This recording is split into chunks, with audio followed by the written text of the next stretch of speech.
Hey friends, a lot of users are curious about the DuckDuckGo browser. Now I'll tell you what is different with this one and only the part which is different with this one.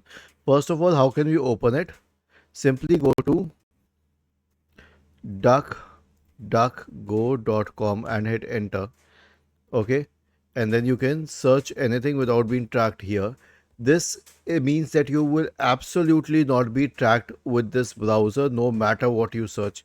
It has its own risks, but anyway, and it will only open https sites, which means that it will only permit secure browsing.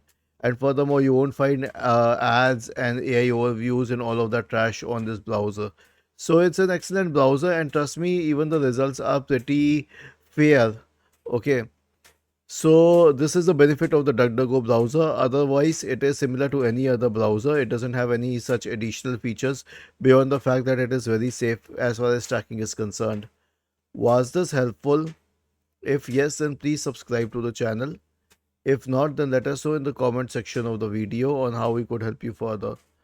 Thank you for watching this video and have a nice day.